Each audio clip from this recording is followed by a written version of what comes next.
Our nuclear revenge. They framed me. They fired me.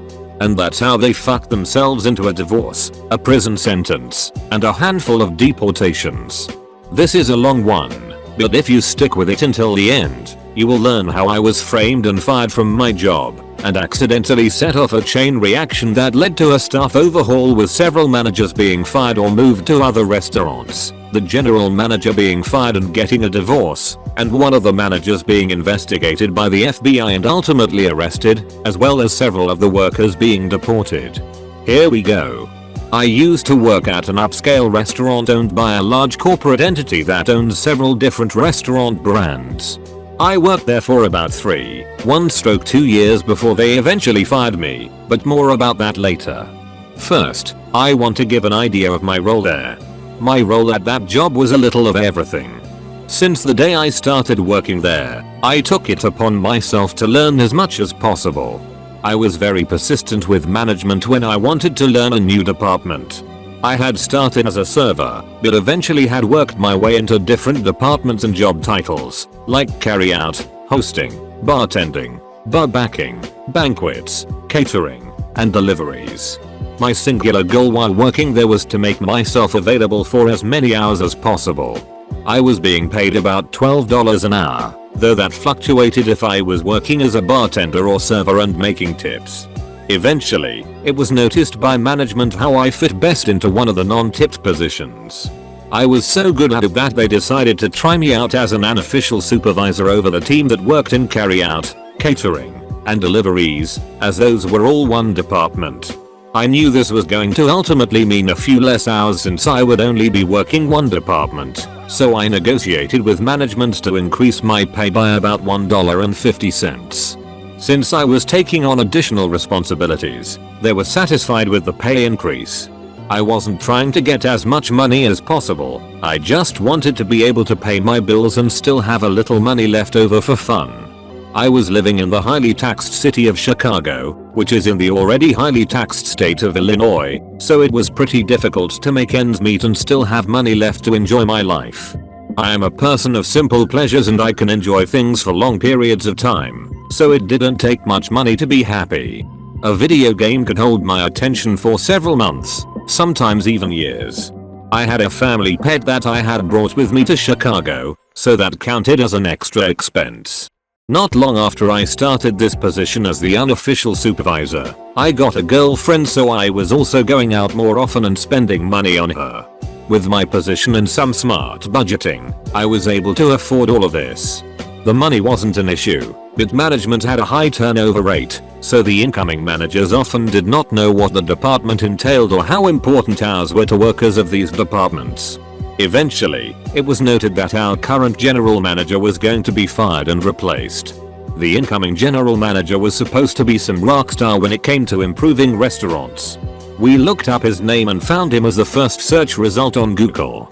But the entry wasn't some glowing review of his work ethic or of his impeccable ability to improve the way a restaurant runs. It was actually a mugshot and a police report filed for repeated domestic abuse. This is important later. We'll call him Harvey. Shortly after Harvey came in and started making changes, one of our best managers gave her resignation. She refused to work with him, and like a fucking oracle, told us to expect lots of sexual harassment, misogynistic comments, and for him to eventually run this place into the ground. Not long after she left, our general manager began replacing our current managers with hand-picked people that he had worked with in the past. Eventually all but one manager was replaced. That manager was the kitchen manager. We will call him Fredo. Fredo had been there since I had started working there. He seemed to be something of a chameleon, as in his values and ethics seemed to change depending on who his boss was. Honestly, I sort of applaud his survival instincts, but ultimately see him as a suck-up and traitor.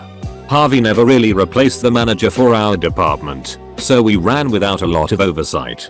Unless you count me as the supervisor, we didn't constantly have someone breathing down our necks about how things should be done. Our department had some hiccups here and there, but it still ran really smoothly. Since we did not have our own manager, we often had to radio for a manager to come help us out on things that needed a manager card for approval. Frito would always be the one to answer these calls since the kitchen was closest to our department. Over time the new team of managers started to see Frito as the manager of our department as well. However, the hourly team that worked there still saw me as their supervisor. This meant that any time Frito was trying to make changes that would ultimately hurt us, the team relied on me to mitigate those disasters or to negotiate with Frito to let us do our jobs the way we had already proven worked really well. Over several months Frito and I would butt heads dozens of times. He and I were constantly arguing about how important ours were to the workers in this department. He had it in his head that we should be living off of tips like servers, but since most of our orders were carry out, they came in through Grubhub, and Grubhub doesn't tip. We didn't have a lot of deliveries in a day, and the tips we got from those were maybe $10 if we were lucky. But splitting $10 4 ways doesn't add up to a lot. It just showed that Frito had no clue what he was talking about. Eventually we had a meeting with our Harvey, Frito, and all the workers of this department. It was marketed as a chance to voice all our grievances and concerns with the changes they wanted to make with no chance of retaliation. So the workers did exactly that. They talked about how Frito was trying to cut hours even though he isn't our actual manager. When it was brought up that they were attempting to hire someone to be the manager, the team suggested that I take over since I had already been supervising them and running things smoothly for the last several months. I was also the one that management consulted with when writing schedules, as I had an understanding of the days some workers could and couldn't work depending on their school schedules or family life. I could see at the moment it was suggested that Harvey and Frito made the decision on the spot that I had to be gotten rid of. Although they didn't say it, I could see the look they gave each other and instinctively knew that my days at this place were numbered and my job was going to be getting the axe one way or another. They made a bunch of promises to us about not cutting hours. They told us that they would stop sending all but one person home early and only leaving one person to clean everything and close up by themselves, as this wasn't a small department and it was simply too much for one person to do alone while still meeting health and safety standards. They promised that whatever hours we were scheduled for, we would work. We weren't trying to be unreasonable, so we told them that we usually have 3 or 4 people scheduled to work our department. They could cut 2 of them early, but we always needed at least 2 people here to help close properly. The promise was made that they would always have at least 2 closers. However, only about a week later, they started sending all but one person home early again every night. One night they tried to do it while I was scheduled as the closer, and we had just returned from a massive catering event and there was an unbelievable amount of cleanup left to do for one person. When Frito came in and tried to send everyone except me home, I stepped up and told him that he was consistently breaking the promise he had made it to us during the meeting. He looked me square in the face and told me to stop complaining about it, and if I was going to keep trying to talk to him about him breaking his promises, he could easily find someone who could work my shifts. I quickly realized that this was an assassination attempt on my job. He wanted me to press it further, so I backed off and started cleaning. I ended up having to stay way late, and that meant overtime pay anyway.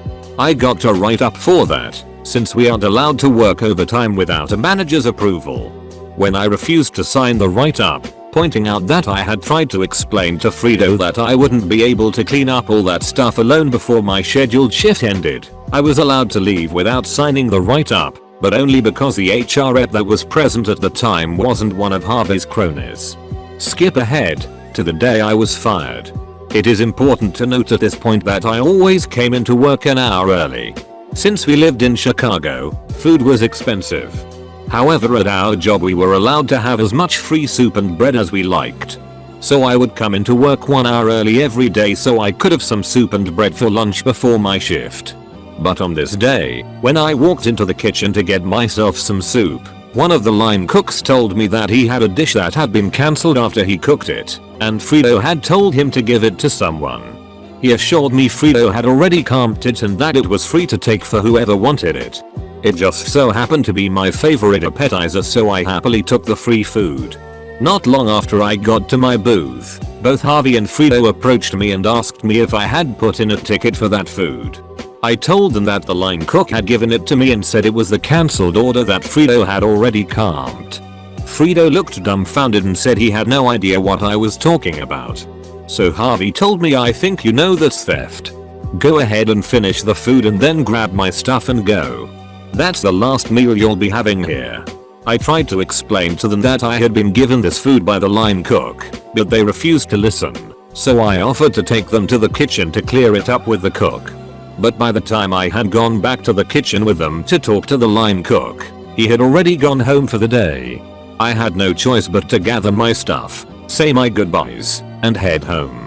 On my way out, I told the people working my department that afternoon what had happened, exactly as it happened. They were shocked and angry, but mostly sad to see me go. I decided that on my way out, I would stop by the accounting office and pick up any tips that may have been dropped for me that week, just to make sure I didn't get screwed out of that money. Before heading down, I had the gut feeling to just set my phone to record, and I stuffed it into my pocket with the camera rolling. Although the video was entirely black since it was in my pocket, I did manage to get a pretty muffled recording of Harvey and Frida's voices through the door, discussing how things had gone as planned, and that they had been trying to get rid of me ever since the meeting with my department. I knocked on the door and they hushed up before opening it. They asked what I was still doing there, and I asked for my tips. They gathered what was in the safe for me and handed it over. Despite my anger rising at what I had just heard, I decided not to burn this bridge just yet. Because perhaps I could fucking nuke it later. I offered a handshake to both managers, thanked them for the opportunity to work there, and left, making sure to pull my phone out of my pocket and record the front of the restaurant, with the sign showing its name and logo. Working in a restaurant, you learn to always cover your own ass. It's true for most jobs, but something was just telling me I would need this all later. If I was being accused of theft, I wanted to be able to prove it wasn't true if ever came up in future job interviews. Which is exactly what happened and where this all started going nuclear. On the train ride home, I sent some messages and made some posts on some local groups on Facebook saying that I had just been fired and that I was looking for a job as quickly as possible. By the time I got off at my stop, I had already set up an interview for later that day. I was offered the job about 5 minutes into the interview, but after going over the details, it didn't sound like it was for me, so I turned it down. I interviewed a few other places and found one that was a damned good fit, with a hefty pay increase compared to my previous job, and I wouldn't have to deal with customers. It was an auditing job for a logistics company. However, during the interview with the manager of this job, he mentioned he had already called my previous place of employment and spoken with the general manager, Harvey. Harvey had told him that I had even fired for theft. Luckily for me, the manager I was interviewing with asked me to tell him more about that, and he was willing to let me pull out my phone and find the recording. I asked if the voice in the video was the same as the one he spoke on the phone with. It was. That was confirmation enough for him that I hadn't made a fake video. He listened to the two managers in the video admit that they had set me up, and watched to the end when I showed the front of the restaurant, complete with the logo and name. The manager interviewing me, who we'll start calling Dean, hired me immediately and asked me to send him the recording. I did. I thought that was the end of it. About 7 months later, after settling into this job quite nicely, HR sent out a welcome all our new team members email, which listed all the newest hires, some facts about them, and had pictures of them all. They sent these out every time they hired a new round of people. One of them, Thomas, was a former co-worker who worked with me at the restaurant. We had worked at the host stand together, so I was pretty glad to see someone I knew and liked coming onto the team. I sought out his desk and went and said hello, and asked why he left the restaurant. He hadn't left willingly. He'd been laid off because the company was under investigation. It had started as a relatively small matter. The corporate entity that owned the restaurant chain had received an email with an attached video. My video that had been filmed from inside my pocket. That was cause enough for corporate to send someone to investigate internally. Thomas was pretty surprised that I hadn't heard anything about it, since there had been numerous attempts to get in touch with me. As soon as he said that, I logged into the old email I had used when I first applied for the job at the restaurant. I had at least 24 emails asking me to come in to discuss my employment and termination. I never replied. I just didn't care enough anymore. I'd also changed my number since then, so they hadn't been able to contact me by phone. Thomas continued explaining that before corporate had sent someone, Harvey and Fredo had talked with my department and tried to offer them all a small pay increase to spin corporate a story about how I was incompetent at my job and failed to live up to my duties. The day the corporate auditor showed up, there had been a small exodus of people from my old department. They quit on the spot, in front of the lady from corporate, let's call her Audrey, and made sure to rat out Harvey and Fredo before leaving. Strike 1 for both of them. Strike 2 came a couple of days after Audrey showed Harvey and Fredo the recording that had kicked all of this off. They denied it vehemently, but there was no mistaking Harvey's voice. It's unique. Not only that, but the video also picked up their voice and mine when we shook hands and had a friendly parting of the ways, which was something they had already bragged about to Audrey, thinking it made them look better that we were able to part on good terms. This wasn't the actual strike 2. That came when it was clear they needed to be separated, so Audrey sent Fredo to work at another restaurant owned our parent company, and temporarily demoted Harvey to manager. This tore them apart. They had once been an inseparable evil team, but the pressure of the investigation must have pushed them over the edge. They ended up at each other's throats, on Facebook, on a public post on the company page.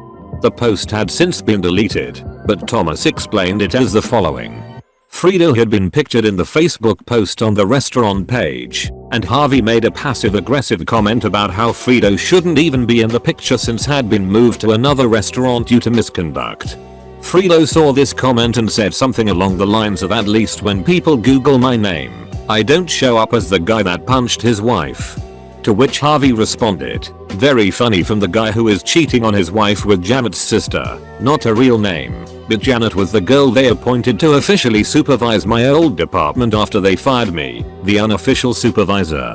Fredo replies to that by saying, like, you haven't tried with half the waitresses.